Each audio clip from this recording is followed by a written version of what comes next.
자, 그러면 이건 끄고.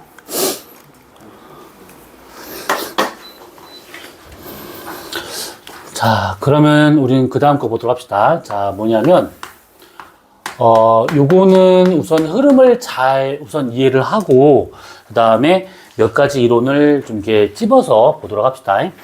자, 우주론인데, 거창한 이름이 되어 있지만 사실 거창하진 않아요. 현재 우주에 대한 연구가 되게 많이 이루어지고 있는데, 우리가 이거를, 이론이 어떻게 전개되어 있는가를 한번 쭉 보고 난 다음에 이제 하나하나 보도록 합시다. 자, 우선은 우주는 처음에, 가만히 있을 거다. 우주의 크기나 이런 것들이 아무런 변화가 없을 것이다. 라고 하는 정적 우주론과, 그 다음에 아니다. 우주는 팽창이든 수축이든 뭔가 할 거다. 어떤 부피의 변화가 있을 것이다. 라고 보는 동적 우주론. 이 두 가지가 서로 막 싸워요. 막 싸우는데 이 정적 우주론을 밀었던 사람 중에 가장 유명했던 사람은 아인슈타인. 이 사람 입장에서는 우주 상수라는 것을 좀 많이 연구를 했기 때문에 상수, 딱 정해져 있는 숫자를 연구했기 때문에 우주가 움직이면 안 돼. 그래서 우주가 가만히 있을 거다라고 이제 예상했던 것들인데 나중에 밝혀진 바로는 정적 우주론은 틀렸다라고 하는 것이 나오게 돼요. 그래서 우주는 동적 우주론이 되고 있는데 이 동적 우주는 다시 크게 우주는 수축을 할 거다. 아니다. 우주는 팽창할 거다. 이렇게 두 가지 이론을 또 싸워요. 이때 수축한다라고 하는 것은 되게 당연한 것처럼 느낄 수 있는 것이 뭐냐면 우주에는 우리가 알고 있는 모든 별, 은하, 성간물질, 성운, 여러 가지 천체가 있어요. 물질이 존재하고 있기 때문에 만유인력이 있을 거다. 그럼 우주가 아무리 커봤자 이 만유인력이 우주 안에서 작용한다 그러면 서로 잡아당기기 때문에 우주는 점점점 수축할 거다라고 본 것들이죠. 그래서 만유인력에 의해 가지고 우주는 점점점 수축할 거다라고 본 것들인데 결과적으로는 이거 틀렸습니다. 요게 우주는 팽창하고 있다라고 하는 것으로 이제 정리가 돼요. 자, 이 팽창한다라는 요것을 어떻게 해서 증명한 거냐면 나중에 여러분들이 이제 어느 학교 가냐에 따라 달라지긴 하겠지만 허블 법칙이라고 하는 요거를 통해서 알아낸 겁니다. 에드윈 허블이 우주에 있는 은하들을 관측하면서 우주가 팽창하고 있다라고 하는 것을 이제 밝혀지게 돼요. 그래서 수축된다라고 하는 것이 이제 끝나게 되고 팽창한다라고 하는 것이 정리가 됐는데 이 팽창한다라는 거를 갖고 다시 또 두 가지 이론이 나눠집니다. 그게 또 하나는 뭐냐면 하나는 정상 우주론이라고 하는 것이 있고 그 다음에 또 하나는 빅뱅 우주론 들어본 적 있을 겁니다. 정상 우주론은 다른 말로 뭐라고 그러냐면 연속 창조설이라고 이렇게 표현해요. 연속 창조설. 뭔가 좀 이름이 거창들한데 뭐냐면 우주가 팽창을 하면서 뭔가 끊임없이 계속 물질을 만들어낼 거다라고 보는 이론이 정상 우주론. 그다음 빅뱅 우주론은 말 그대로 빅뱅, 큰 폭발에 의해서 우주가 만들어진 거다라고 보는 대폭발 우주론. 이렇게 같은 말로 쓰게 됩니다. 자, 근데 지금 현재에 와서는 이 정상 우주론이 조금 증명이 안 되다 보니까 얘는 조금 이제 쇠퇴하고 있는 분위기예요, 지금. 그래서 정상 우주론은 좀 아닌 것 같다. 그래서 이제 빅뱅 우주론으로 지금 이제 많은 학자들이 이제 이걸 토대로 지금 연구를 하고 있어요, 지금 이게. 그리고 이 빅뱅 우주론에 좀 더 가게 되면 이거는 지금 이게 사족, 그러니까 이거는 지엽적인 내용이니까 그냥 참고만 해도 돼요, 이거는. 빅뱅 우주론이 틀린 건 아닌데 뭔가 설명이 부족해. 설명이 부족해가지고 이게 뭔가 설명이 안 되는 부분들이 있습니다. 그래서 그것들을 뭔가 좀 보완하기 위해서 나온 이론이 뭐냐면 급팽창 우주론이라고 하는 것이 있어요. 급팽창 우주론. 인플레이션 우주론이라고도 말을 하는데 어쨌든 우주가 어느 시점에서 아주 빠르게 팽창한 적이 있었다. 광속 이상으로 팽창한 적이 있었다라고 보는 것이 급팽창 우주론. 그리고 이거 두 가지로 꽤 오랜 시간 동안 학자들이 연구를 했는데 최근에 와서 밝혀진 바로 뭐냐면 우주가 팽창을 하긴 하지만 그냥 팽창하는 것이 아니라 가속 팽창을 하고 있다. 팽창하는 속도가 점점 빨라지고 있다라고 보는 가소팽창 우주론까지 해가지고 요 세 가지를 묶어서 뭐라고 그러냐면 표준 우주 모형이라고 이렇게 이름 붙여요. 표준 우주 모형. 그래서 이 세 가지 이론이 현재 그 대부분의 연구가 되고 있는 것이 이 세 가지 이론을 토대로 지금 연구가 되고 있다라고 보면 되는 겁니다. 자, 그래서 1900년 초반 때부터, 한 10년 때부터 해가지고, 여러 학자들이 막 싸우고, 막 이게 서로 비난하고, 네가 틀렸네, 내가 맞췄네, 막 이지랄 하다가, 이게 정리가 돼가면서, 현재 요렇게 지금 가고 있다라고 보시면 돼요. 자, 그럼 여기서 우리가 무엇을 보고자 하는 거냐? 여기서는 빅뱅 우주론과 정상 우주론을 비교하는 거를 좀 볼 겁니다. 이 두 가지를. 자, 우선은 이 빅뱅 우주론과 정상 우주론이라고 하는 것은 둘 다 우주가 팽창한다라는 기본적인 개념을 갖고 이제 시작을 해요. 우주는 팽창한다. 그래서 이만했던 우주가 이만큼 커지고 있다.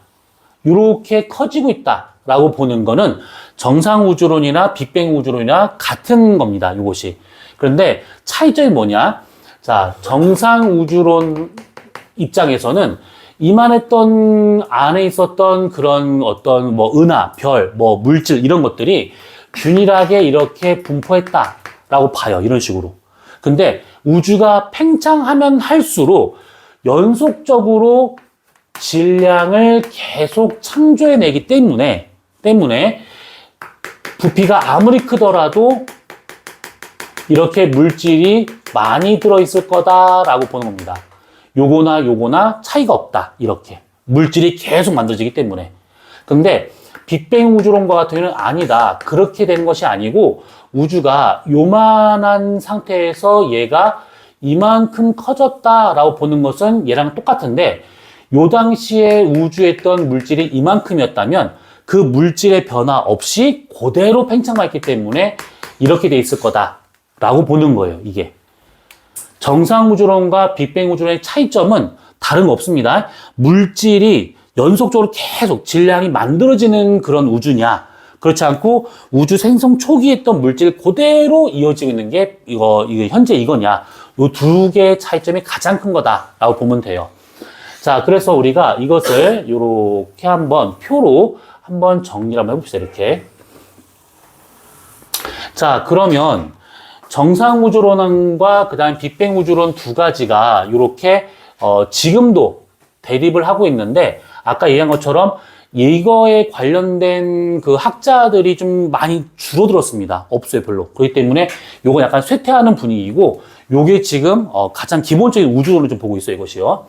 자, 그러면 공통점이 뭐냐? 우주는 팽창한다. 둘 다 똑같이. 그런데 가장 중요한 부분, 요 놈이죠.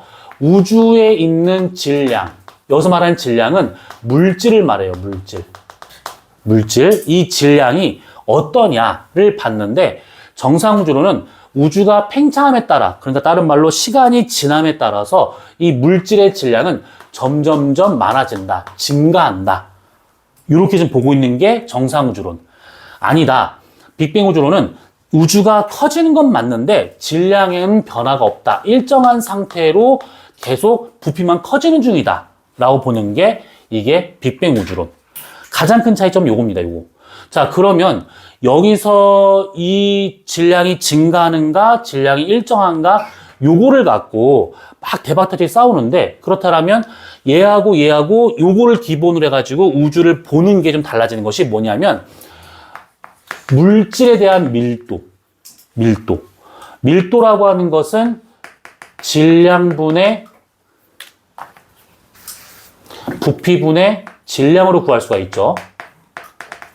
부피분의 질량으로 이렇게. 그러면 이때 정상 우주론이나 아니면 빅뱅 우주론이나 어차피 부피는 계속 증가한다 라고 보고 있어요, 이것이요. 근데 정상 우주론은 얘가 부피가 커진 것만큼씩 물질의 양이 증가하고 있기 때문에 질량도 같은 비율로 커지고 있다라고 보고 있어요. 그래서 우주의 밀도라고 하는 것은 정상 우주론에서는 일정하다라고 봐요. 변화 없이 똑같은 상태를 쭉 유지한다. 그러니까 무슨 말이냐면 내가 지금 여기 서울에서는 별이 잘 안 보이는데 별을 많이 볼 수 있는 곳에 가서 만약에 하늘에 있는 별을 봤어요. 이렇게. 그러면 내가 별을 보고 있는 별의 그 빽빽한 정도가 과거나 지금이나 100억 년 후나 똑같다. 요게 정상 우주론은. 요게. 근데 아니다. 빅뱅 우주론은 이게 가면 갈수록 부피는 계속 커지고 있는데 질량이 일정하기 때문에 우주 전체에 대한 밀도는 감소를 할 수밖에 없다라고 보는 겁니다. 그러면 내가 보는 별의 그 하늘에 밤하늘에 보이는 별의 그 빽빽한 정도가 과거에는 겁나게 빽빽하다가 가면 갈수록 이것이 드문드문 100억 년 후에는 별이 몇 개 없는 그런 상태 될 수 있다라고 보는 게 빅뱅 우주론. 그리고 마찬가지로 우주 전체에 대한 온도를 따져보면 온도? 그러면 얘는 끊임없이 계속 별을 만듭니다. 별을 계속 만들어. 계속. 그러면 별이라고 하는 것은 우리가 나중에 하겠지만 핵융합하면서 열 에너지 방출하고 빛도 방출하고 막 하다 보니까 별이 끊임없이 계속 이렇게 증가하게 된다고 그러면 우주의 온도는 일정할 수밖에 없어요. 떨어지는 거 없이 일정한 상태를 계속 유지할 수밖에 없습니다. 근데 빅뱅 우주에서 보는 우주라고 하는 것은 이게 지금 별이 이때나 별 차이가 없어요, 이것이. 그리고 별 사이의 거리가 너무 멀어집니다. 그러면 이제 빈 공간이 많아지면서 우주 전체 온도가 떨어질 거다라고 보는 것이 빅뱅 우주론. 이렇게. 결국 질량이 증가하냐 일정하냐라는 이 입장이 다른 것 때문에 우주의 밀도나 우주의 온도나 이런 것들에 얘네들은 일정하다라고 보는 것이고 얘네들은 아니다 감소할 거다라고 보는 것이 빅뱅 우주론. 그리고 또 하나 이거는 정말 지엽적인 거 시간이라든지 공간이라든지 이 개념에 대한 거 시공간에 대한 개념도 좀 다릅니다. 뭐냐면 정상 우주론은 과거에 보던 우주의 밀도나 그 별의 빽빽한 정도, 우주의 밀도나 지금의 우주의 밀도나 미래의 우주 밀도나 다 똑같아.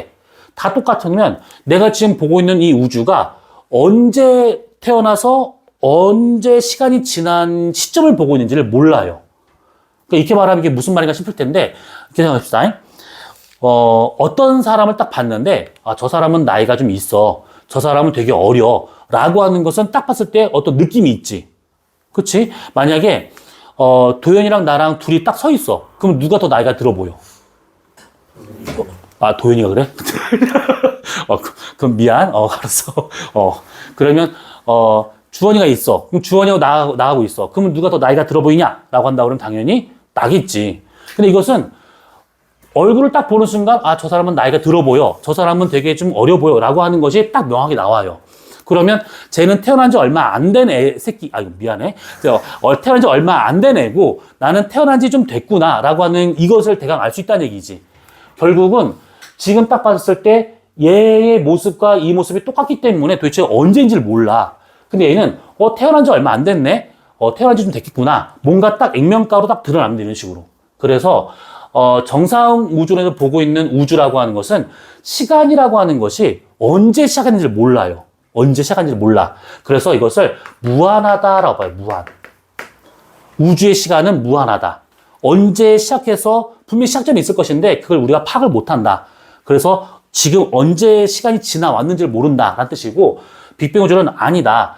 지금 이 모습과 이 모습이 다르기 때문에 역으로 간다면 언젠가는 한 점에 모일 수밖에 없을 거다. 그러면 그때가 우주가 시작한 거기 때문에 그때부터 우주의 시간이 시작된 거다. 그래서 우주의 시간은 유한하다라고 보는 거예요. 끝이 있다. 처음과 끝이 있다. 마찬가지로 내가 보는 우주가 얼마나 큰지 이거를 통해서는 모릅니다.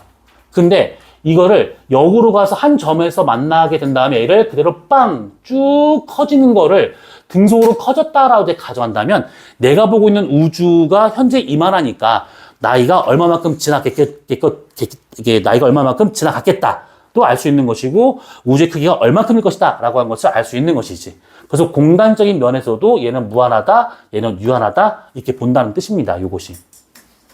그래서 정상 우주론과 빅뱅 우주론의 가장 큰 차이점, 질량이 증가하는가, 질량이 일정한가가 가장 중요한 것인데 이 두 가지 때문에 우주의 밀도나 온도가 일정하다 보는 것이 정상 우주론, 그렇지 않고 둘 다 감소한다라고 하는 것이 빅뱅 우주론. 좀 많이 지엽적인 내용으로는 시공간에 대한 개념도 얘는 무한하다. 우주의 크기가 측정할 수 없다. 우주의 시간이 얼마만큼인지 모른다라고 하는 무한하다라고 보는 것이고, 아니다. 얘는 한 점으로 만들 수 있기 때문에 그 점에서 출발했다면 우주의 크기와 시간을 우리가 측정할 수 있다라고 보는 것이 빅뱅 우주론.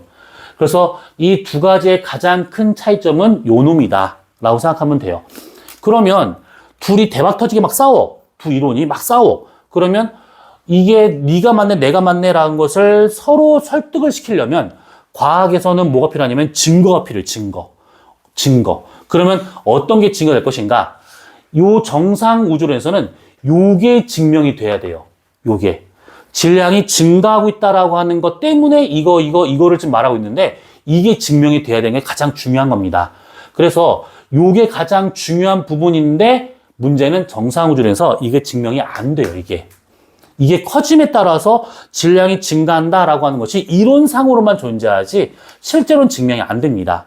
그래서 요거는 점점점 이제 사라지는 추세고, 그럼 얘는 증명됐는가? 됐습니다. 우선은 첫 번째 뭐냐면, 여기 나와 있는 요거 온도가 떨어지고 있다라고 하는 것을 증명하게 되는데, 그 증명이 뭐냐면 우주 배경 복사라고 하는 것으로 우주의 온도를 이만큼일 거야 라고 했는데 정확히 딱 떨어집니다. 얘가 예측을 했는데 실제 측정했더니 딱 떨어져요.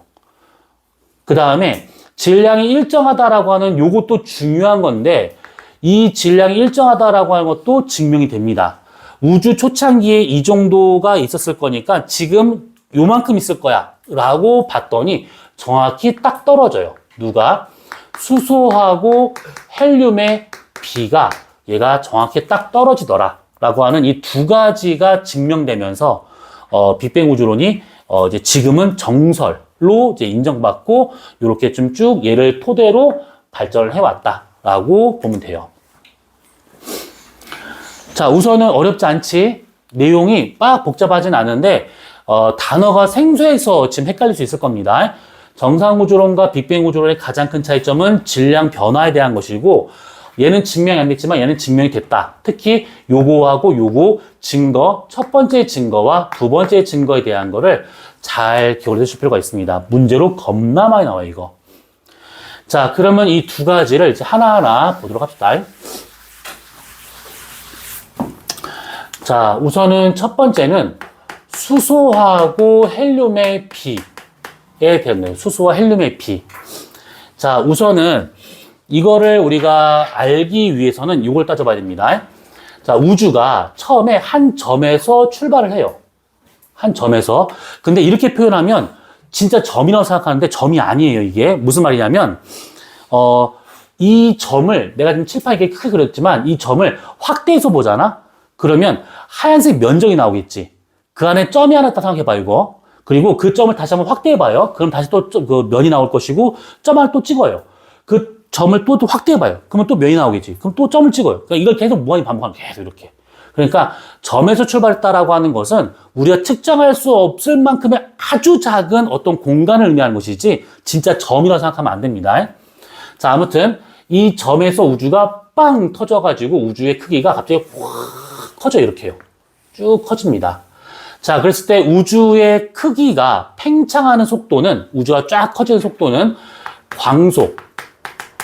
보통 광속을 C라고 씁니다. 이 광속만큼으로 등속 팽창했다라고 봐요. 광속으로 등속 팽창했다. 빅뱅 우주에서 말하는 겁니다, 이거는. 그래서 우주가 이렇게 광속으로 이렇게 커진 거구나. 일정한 속도로 계속 커진 거구나. 요 뜻이에요. 자, 그런데 여기서 이제 중요한 걸 잘 따져봐야 됩니다. 여기서 얘가 한 점에서 빅뱅으로 우주가 시작이 돼요. 쭉 커진다, 이게 쭉 커져요.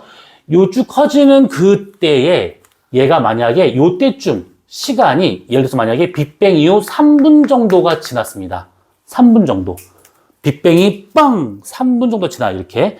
그러면 그 3분 동안에 무슨 일이 벌어지는가를 따져본다 그러면 이때 요 빅뱅 때부터 3분 요 사이에는 우주에 있는 입자들 중에 양성자나 중성, 이게 전자는 빼고 양성자나 중성자가 1대1의 비율을 갖고 있었을 겁니다. 1대1의 비율을. 양성자하고 중성자하고의 이 비가 약 1대1 정도가 돼요. 요 사이에서는. 그런데 3분이 지나고 나서부터 요때보다 요때 우주 온도가 확 떨어집니다. 빅뱅 우주로는 우주의 온도가 떨어진다라고 보고 있어요. 그래서 온도가 확 떨어지면서 그때 중성자의 일부가 양성자로 얘가 바뀌어요. 중성자의 일부가 양성자로 얘가 전환이 됩니다. 요것을 우리가 알파 붕괴라고 말을 쓰는데 이건 나중에 여러분들이 대학을 가고 만약에 물리나 화학 전공을 하는 사람이 된다면 그때 가서 요거의 알파 베타 붕괴에 대한 거를 배우게 될 것인데 요 자리가 뭔가 있나? 그래서 요거는 나중에 대학 가서 배울 것들이고 그냥 중성자가 바뀌는구나 라고 말고 넘어가면 돼요. 자, 그랬었을 때 3분이 됐었을 때 어떤 일이 벌어지느냐? 자, 양성자를 파란색, 중성자를 빨간색이라고 좀 가정할게요. 그럼 그때 3분이 지나면서 양성자의 숫자는 양성자 대 중성자의 숫자는 약 7대1의 비율을 갖습니다. 7대1. 자, 무슨 말이냐? 양성자 하나, 둘, 셋, 넷, 다섯, 여섯, 일곱. 중성자 하나. 이렇게. 자, 이때 이 양성자 요 하나는 어떤 의미냐면 양성자 하나가 곧 수소의 원자핵이 될 수 있습니다. 원자핵. 전자가 없어도 상관없어. 전자가 있든 없든 상관없습니다. 양성자 하나가 곧 수소 원자핵이 될 수가 있어요. 그러면 요거랑 한 세트를 한 번 더 그려봅시다. 양성자가 하나, 둘, 셋, 넷, 다섯, 여섯, 일곱, 그 다음에 중성자 하나 이렇게. 빅뱅 있고 난 다음에 3분 후에 이렇게 7대1의 비율로 양성자와 중성자가 이렇게 딱 마련이 돼요. 자, 이러셨을 때 수소는 요거 하나가 수소 원자핵이 될 수가 있습니다. 그런데 헬륨이 되려면 양성자 2개와 중성자 2개가 결합이 돼야 돼요. 양성자 둘, 중성자 둘. 그래서 양성자 둘, 중성자 둘이 이게 묶여야지만 이게 하나의 헬륨 원자핵을 만들 수가 있습니다. 요게.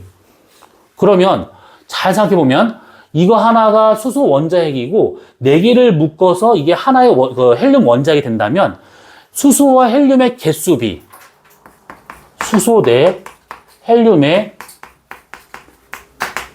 개수비는 얼마만큼이 나와야 되느냐? 수소는 하나, 둘, 셋, 넷, 다섯, 여섯 곱하기 2. 그러면 12개. 얘는 요게 하나가 헬륨이죠. 대 1. 그래서 수소 원자핵은 12개. 그 다음에 헬륨 원자핵은 1개가 빅뱅 이후 3분 때 이렇게 되었다라고 보고 있어요. 그리고 양성자하고 중성자하고는 분명히 질량이 다릅니다. 좀 달라요. 근데 그 질량 차를 무시를 하고 우리가 여기 나와 있는 요거랑 양성자나 중성자나 같은 질량이다 라고 이제 가정한다면 여기 나와 있는 12개의 수소 원자핵은 12개의 양성자가 있으니까 12개로 표현한 거지만 하나의 헬륨 원자핵은 4개의 원소가 이게 원자핵이 지금 결합한 겁니다. 이렇게 입자가. 그러면 얘는 12개, 얘는 4개. 그래서 수소 대 헬륨의 질량비를 따져보는 질량비 그러면 12대 요거 4개 12대 4 약분을 하게 되면 얘는 3대 1 이렇게. 자, 그래서 여러분들은 이거 숫자를 정말 잘 기억하고 있어야 돼. 어떤 숫자를 기억하는 거냐면 자, 빅뱅이 있고 3분 뒤에 가서 양성자와 중성자의 개수비는 약 7대1 정도. 그 다음에 그 당시에 수소와 헬륨의 개수비는 12대1. 그 다음에 수소 헬륨의 질량비는 3대1로 되고 있다. 이렇게. 그래서 이 3대1이라고 하는 요 숫자가 아주 중요합니다. 요 숫자가 아주 중요해요, 이거요. 이 세 개 중에서 제일 많이 나오는 문제가 요 놈입니다. 3대1, 질량비. 저 질량비가 3대1일 거다라고 빅뱅 우주로 해서 믿는 학자들이 예상을 했는데 실제로 우주를 관측했더니 저게 딱 떨어져요. 그러니까 뭐냐면 우주 공간에 있는 수소와 헬륨의 비, 은하 안에 들어있는 수소와 헬륨의 비, 그 다음에 태양 안에 들어있는, 별 안에 들어있는 수소 헬륨의 질량비가 딱 떨어집니다. 다 3대1로. 그래가지고 빅뱅 우주론에서 말하고 있는 질량이 일정하다라고 하는 것 자체가 과거나 지금이나 변화가 없다. 그 말은 뭐냐면 질량의 변화가 없었기 때문에 일정하게 유지가 되고 있는 거다라고 보는 겁니다. 그래서 요게 빅뱅 우주론의 첫 번째 증거가 되는 게 요 놈이다라고 보시면 돼요. 괜찮지? 이게 막 이렇게 골 때리고 이러진 않지? 윤리야 괜찮아? 영혼이 없는 것 같은데. 괜찮아? 안 괜찮아? 안 괜찮아? 안 괜찮아? 왜 그래? 아, 거기까지 그 다음부터 힘들었구나.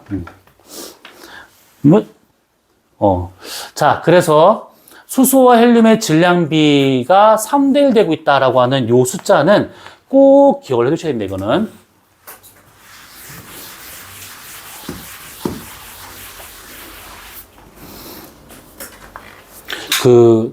지난달에 어떤 어머님인지 기억이 안 나는데, 아마 입안은 아닌 것 같아. 오셔가지고, 이렇게, 질문을 하시고 상담하시고 그러셔가지고 얘기를 나누다가 의아한 거를 좀 들었는데, 혹시 니네 이 통합과학이 나중에 수능 과목인 건 알고 있지? 이건 알고 있는 사실인 거지?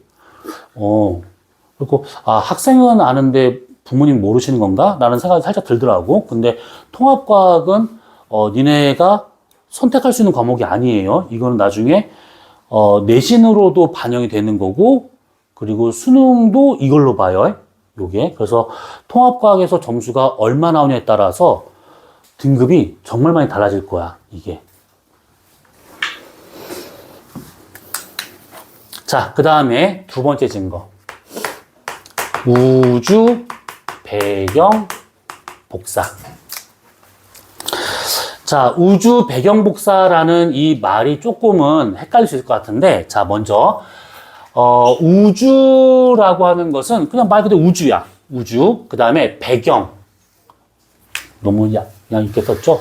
우주 배경 복사. 자, 여기서 이 배경이라고 하는 것은 뭐냐면 나를 기준으로 나를 둘러싸고 있는 배경. 그러니까 같은 말로 뭐냐면 모든 방향이라는 뜻입니다. 모든 방향. 모든 방향. 그리고 복사라고 하는 것은 여러분들이 초등학교 때 배웠잖아. 대류, 전도, 복사. 그 복사를 말해요. 그래서 얘는 전자기파의 형태로 여기서 파라고 하는 것은 이렇게 파동을 그리면서 갈 수 있는 빛이라고 생각하면 됩니다. 이렇게 거창히 말하면 전자기파지만 쉽게 얘기하면 그냥 빛이야, 빛. 그래서 우주 모든 방향에서 나한테 오는 빛이라는 뜻입니다. 그게 우주 배경 복사. 자, 지구가 이렇게 있고 내가 지금 지구에서 어디 우주를 보든 상관없이 어디서든 간에 얘가 나한테 어떤 빛을 줘요. 이 빛을 줍니다. 어느 방향에서 간에 빛이 막 와요. 그 빛들을 우주 배경 복사라고 하게 되는데 여기서 빛이라고 하니까 눈에 보이는 빛이라고 생각하지만 이건 눈에 보이지 않습니다. 가시광선 영역대가 아니라 파장이 너무 길기 때문에 얘 같은 경우는 눈에 안 보여요, 이거는요. 그래서 이런 것들을 우주 배경 복사라고 하게 되는데 이 우주 배경 복사를 이해하기 위해서는 요걸 따져봐야 됩니다. 자, 뭐냐면 어떤 별이 있습니다. 우주니까 이게 별이라고 지금 예시를 들었지만 별이 아니어도 돼. 이게 뭐 쇳덩이든 아니면 뭐 이게 분필이든 상관없습니다. 어떤 물체가 있어요. 이 물체에 온도가 있을 것인데, 표면에 온도가 있을 것인데, 이 온도에서 방출되고 있는 에너지가 있어요. 에너지. 온도가 있으면 에너지를 방출합니다. 쉽게 생각하면 그거야. 그 쇠를 뜨겁게 가열을 해.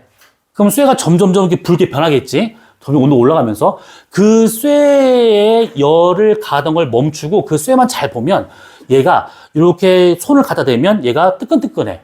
만지면 화상이겠지만 뜨끈뜨끈합니다. 그것은 뭐냐면 그 철에서 나오는 어떤 열이라고 하는 것이 있는 것들인데 그런 것들이 이렇게 전자기파 형태로 에너지를 방출한다라고 생각하면 됩니다.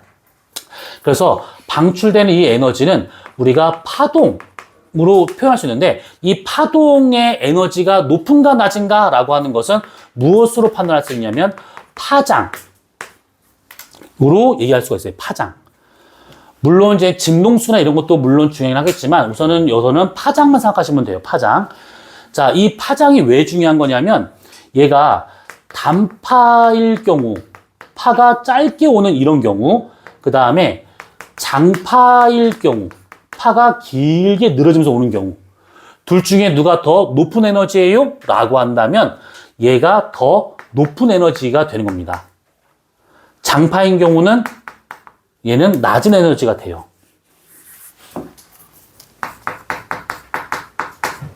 요게.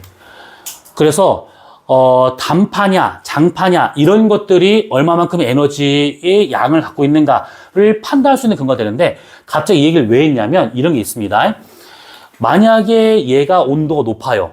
그럼 주로 온도가 높기 때문에 방출된 에너지가 많기 때문에 단파의 빛을 우리한테 많이 보내줍니다. 근데 얘가 온도가 낮아. 그러면 나가는 에너지가 적어. 에너지가 적기 때문에 파장이 긴 그런 빛을 나한테 주로 보내게 돼요. 그래서 어떤 별에서 오는 빛을 내가 봤었을 때 단파의 빛을 많이 보내는가 장파의 빛을 많이 보내는가 이것만 딱 보면 이 별의 온도나 그 별에서 방출되는 에너지량을 다 알 수가 있더라. 요겁니다. 자, 그러면 이런 것들을 갖고 우리가 그래프 하나 그려볼 수 있는 것이 이게 있습니다. 자, 요렇게 있는데 자, 지금 이 그래프에서 이 가로축은 파장. 보통 물리에서 파장을 표현할 때는 시옷 모양으로 쓰는데 시옷은 아니고 읽을 때 람다라고 읽어요. 람다. 그래서 이 람다라고 이렇게 표현하는 것을 이제 파장 기호로 많이 씁니다. 그래서 가로축을 파장, 여기를 왼쪽을 단파 쪽, 오른쪽을 갈수록 장파 쪽이라고 이제 볼 거고 세로축은 복사 세기라고 이렇게 할 겁니다. 복사 세기, 에너지량. 자, 이게 무슨 말이냐? 이 물체의 온도가 있어요. 어느 온도인지는 굳이 알 필요가 없습니다. 자, 온도가 있어요. 자, 이 물체의 온도에 해당하는 파장대별로 방출된 에너지량을 점을 찍어봐요. 그러니까 무슨 말이냐? 여기 파장대에서 이 물체가 방출된 에너지를 봤더니 이만큼의 에너지를 방출한대요. 이 파장대에서는 이 물체가 이 정도의 에너지를 방출한대요. 여기 파장대에서는 이만큼, 여기 파장대에서는 이만큼의 에너지를 방출한대요.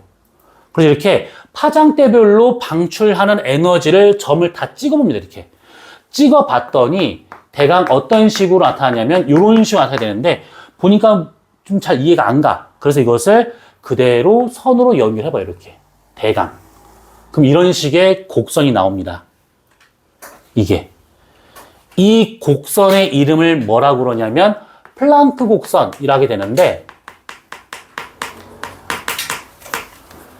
아마 내년 내신에서는 이거를 계산할 문제가 나오진 않겠지만 여러분들이 수능 볼 때 통합과학으로 많이 본다? 그럼 이거 계산 문제가 될 겁니다. 요거는.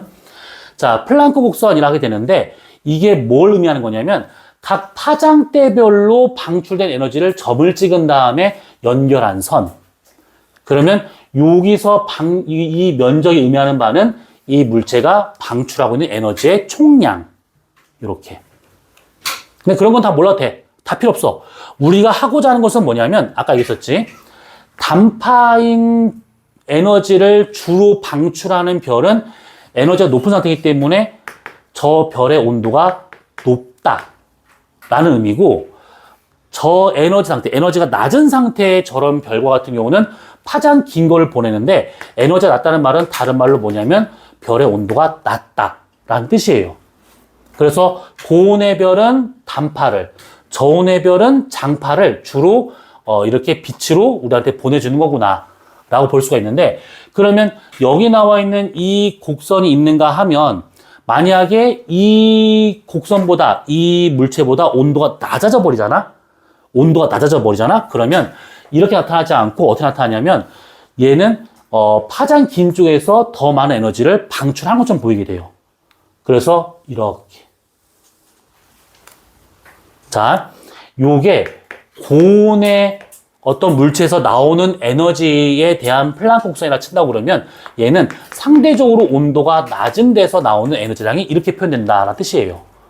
얘는 단파 쪽에서 에너지를 주로 방출하는 거지만 얘는 얘보다 파장이 긴 쪽에서 에너지를 주로 방출하고 있더라.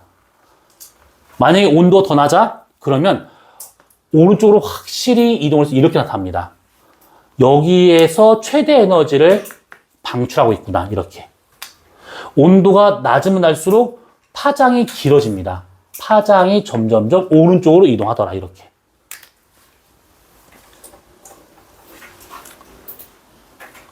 대강 이해되셨을까? 대강? 그러니까 다른 생각하지 마. 이거는 여러분들 그 이해를 돕기 위해서 그린 그래프고 중요한 것은 온도가 낮아질수록 파장이 길어진다. 요게 중요한 겁니다. 온도가 낮아질수록 파장이 길어진다. 그러면 다시 넘어와서 우주 초창기 때 요때와 같은 경우에는 빅뱅 당시의 온도를 측정하는 것 자체가 불가능하고 이론상으로만 얘기가 되고 있기 때문에 정확히 얼마다라고는 얘기를 못 하겠는데 이 당시의 온도가 빅뱅 때 우주의 온도가 약 10조 켈빈 정도라고 보고 있어요. 10조 켈빈. 10조 켈빈이면 이게 잘 가늠이 안 될 거야. 숫자가 너무 크면 항상 얘기하지만 돈으로 생각해봐. 물이 끓는 온도를 100도씨. 그러면 100원. 그리고 마그마나 용암의 온도가 보통 1500도씨. 1500원. 근데 저 당시에는 10조. 이것도 잘 안 되지? 아무튼 아주 높은 온도였었어, 이게. 그래서 요 당시부터 해가지고 우주가 계속 커지잖아, 이렇게. 그럼 빅뱅 우주를 말하고 있는 것은 우주 온도가 떨어진다. 계속 떨어질 거다. 그래서 아마 이게 그대로 흘러갔으면 현재 우리 우주의 온도는 약 2.7 켈빈 정도가 될 거다라고 예상을 했었습니다.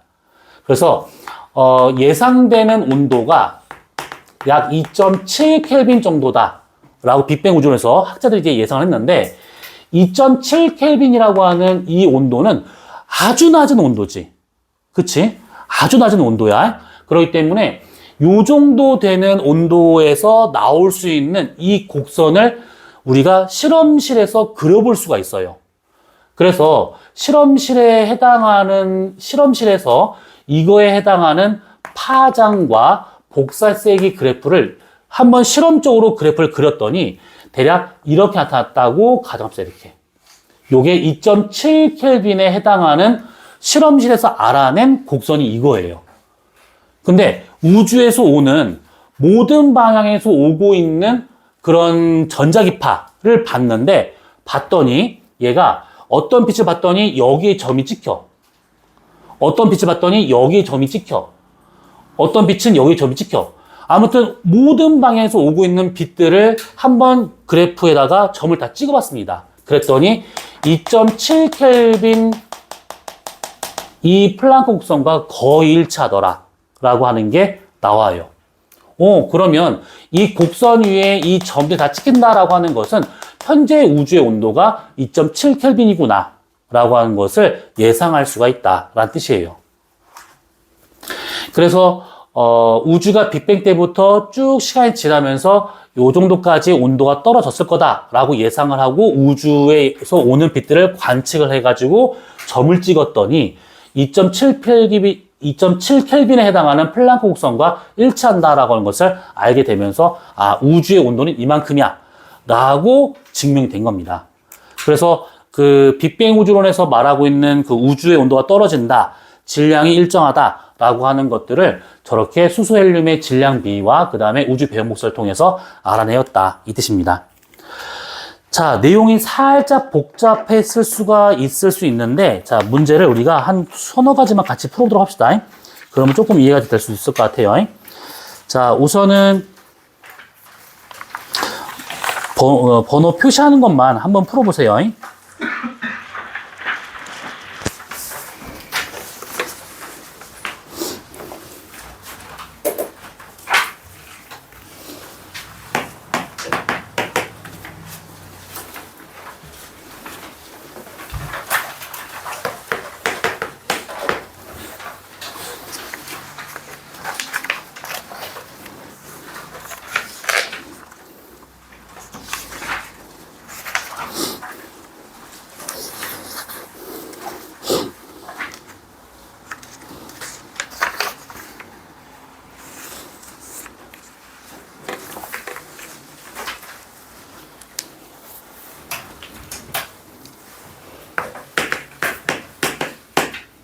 6개만 풀어봐봐요.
이름이 긴데, 카카오톡 단톡방, 그러니까 오픈 채팅방 검색창에서 요걸 쳐가지고 들어오시면 됩니다. 들어올 때는 실명으로 들어야 돼요, 실명으로. 귀염둥이, 쳐맞아요. 그렇게 하지 말고 자신의 이름으로 성까지 붙여서, 준우, 이렇게 안 돼. 쳐맞아, 이것도. 자, 그러면 우리 문제를 같이 보고 오늘은 끝내도록 합시다. 자, 20번 문제 한번 봐봐요. 자, 20번을 보게 되면 우주의 물리량을 시간에 따라 나타내는 것들이다. 자, 우선은 그 빅뱅 우주를 말하고 있는 A, B, C에 대한 것들을 가장 적절한 것은 이렇게 되어 있는데, 자, 먼저 시간 지남에 따라서 빅뱅 우주로는 뭔가가 일정하대요. 그러면 이게 뭐냐면 이제 우주의 질량이 일정하게 유지된다라고 볼 수가 있는 것이죠. 그래서 이 놈을 우리가 질량으로 볼 수 있습니다. 그 다음에 시간 지남에 따라서 감소하고 있는 것은 우주의 온도라든지 우주의 밀도라든지 이런 것들은 감소한다라고 보겠죠. 그 다음에 계속 증가하고 있는 C와 같은 경우는 우주의 크기, 우주의 부피가 증가한다. 이렇게. 그러면 저거에 해당될 수 있는 것은 답은 4번이 되는 것이죠. 자, 그 다음에 21번을 보게 되면 가나다는 우주에서 시간에 따른 물리량 변화를 말하고 있는 것들이다 라고 되어 있고요. 그 다음에 이렇게 묻는 겁니다. 자, 그러면 얘는 지금 증가, 얘는 감소, 얘는 일정입니다. 자, 그러면 가는 이거는 정상 우주에서 질량 변화에 해당되고 있다. 질량이 계속 증가하고 있다라고 보는 거니까 맞겠죠, 이거는. 그 다음에 나는 요 놈 감소하는 거는 빅뱅 우주론에서 밀도에 해당할 수 있다. 그렇죠. 밀도나 온도는 감소한다. 그 다음에 다는 정상에서 온도 변화에 해당한다. 정상 우주로는 온도나 밀도가 우주에서는 일정하다라고 보고 있어요. 이렇게. 그래서 이것도 맞는 게 되기 때문에 답은 기억, 니은, 디귿이 되고 있습니다. 자, 그 다음에 24번 넘어갑시다. 자, 24번을 보시게 되면 빅뱅 이후의 경과 시간에 따른 온도, 밀도 변화를 말하고 있습니다. 자, 그러면 지금 빅뱅 우주로는 온도나 밀도가 감소한다라고 보는 이론이 맞는데, 자, 은하간 평균 거리가 점점 증가한다. 이게 무슨 말이냐면, 만약에 이게 정상 우주론처럼 우주가 커지면서 이렇게 추가적으로 뭔가 계속 질량이 생성되잖아요. 그러면 은하와 은하 사이 거리가 똑같습니다. 똑같아요, 이것이. 근데 빅뱅 우주로는 우주가 커지면서 질량이 일정하기 때문에 시간이 가면 갈수록 은하와 은하 사이에 추가적인 은하가 안 만들어져요. 그래서 은하 간 거리가 멀어질 수밖에 없는 것이죠. 그래서 빅뱅 우주론에서는 은하 간 거리가 점점 증가한다라고 보는 거 맞습니다. 총 질량은 일정한 거니까 틀렸겠고, 그 다음에 우주 배경 복사의 파장 점차 길어진다라는 것은 온도가 떨어지고 있다라는 의미가 되기 때문에 이것도 맞는 게 되는 것이죠. 답은 기억과 디귿입니다. 자, 그 다음에 26번을 보게 되면 요렇게 지금 시간이 지남에 따라서 요렇게 지금 어떤 점의 개수가 점점 더 늘어납니다. 밀도가 지금 거의 지금 똑같죠. 얘는 지금 정상 우주론이다라고 볼 수가 있어요. 그러면 기억에 우주의 모습은 일정하다. 그렇지. 정상 우주론은 과거나 현재나 미래나 다 똑같습니다. 그래서 시간과 공간을 측정할 수 없다라는 거, 무한하다라고 보는 것이죠. 시간 지날수록 질량이 점점 증가한다? 그렇죠. 여기 안에 들어있는 점의 개수보다 여기 있는 점의 개수가 훨씬 더 많습니다. 맞죠? 그 다음에 수소연 성분비, 질량비 이런 것들은 빅뱅 우주론의 증거죠. 정상 우주론과 상관이 없습니다. 답은 기억과 니은 두 가지가 됩니다. 자, 그 다음에 쭉 넘어가서 52번을 봅시다. 자, 52번을 보게 되면 지금 이렇게 나와 있는데 얘 같은 경우는 지금 뭐냐면 플랑크 위성이 관측한 우주 배경 복사에 대한 얘기입니다. 어디서 생각하지 말고 여기 나와 있는 이 그래프를 잘 보시면 빅뱅 이후 38만 년이 지나섰을 때와 현재 둘 중에 하나입니다. 그러면 우주의 온도는 빅뱅 때부터 지금까지 앞으로 시간이 가면 갈수록 온도가 계속 떨어져요. 그러면 38만 년 때가 지금보다 한참 온도가 높았을 것이고 지금이 38만 년에 비해서 온도가 낮겠구나라고 볼 수 있겠죠. 그래서 A가 지금 요게 단파 쪽에, 얘는 장파 쪽에 나타나고 있으니까 얘가 A, 얘가 B가 되는 거구나 이렇게. 자, 그러면 가에서 미세한 온도 편차가 나타나는 것은 지구 대기 영향이다 라고는 아무 상관이 없어요. 그러니까 지구 대기에서 흡수할 수 있는 것도 물론 있긴 할 겁니다. 그런데 우주에서 오고 있는 우주 배경 복사를 사진으로 찍었을 때 이렇게 뭔가 알록달록하게 표현되고 있다라고 하는 것은 우주 자체의 문제가 된 것이지 지구 대기하고는 아무 상관이 없습니다. 그 다음에 A보다 B에서 우주가 높다? 그렇지 않죠. 얘가 더 장파 쪽에 있으니까 온도는 B가 더 낮아야 돼요.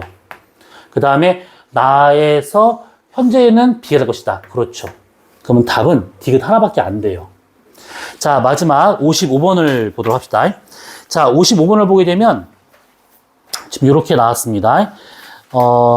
아까 얘기했었던 이제 그런 내용들이에요. 양성자와 중성자에 대한 쭉 나온 게 있는데, 자, 우선 보시면 옳은 설명입니다. 우주에서 이거의 질량비는 1대3이다.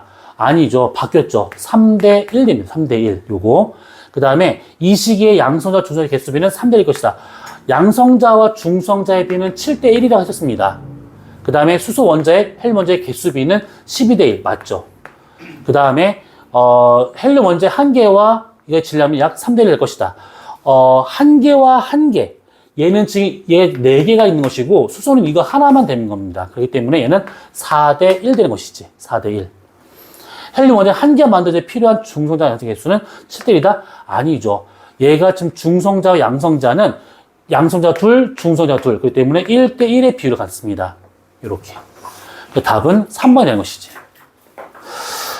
자, 우선은 이렇게 정리를 한번 해보고, 이게 지금 60문제 좀 안 될 겁니다. 그래서, 문항수는 적으니까 다음 주까지 해오시는데 큰 무리는 없을 거예요. 그래서, 다음 주까지 숙제를 해오시고, 이것들 중에서 10문제만 골라내서, 시험을 볼 겁니다. 그러니까, 숙제를 꼭 꼼꼼하게 해오시면 되고, 방금 지웠던, 단톡방, 거기로 들어오시면 되는데, 못 봤어? 그럼 다시 얘기해 줄게. 여기가 어디냐면 과학공장이죠. 과학공장이고, 그 다음, 우리 뭐지? 점 필요 없고, 통합과학이죠.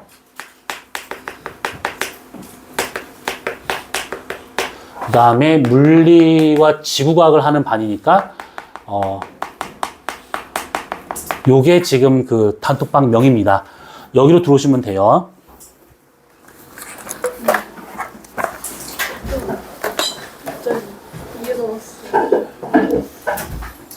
처음 들어봐서 나도 바꾸니까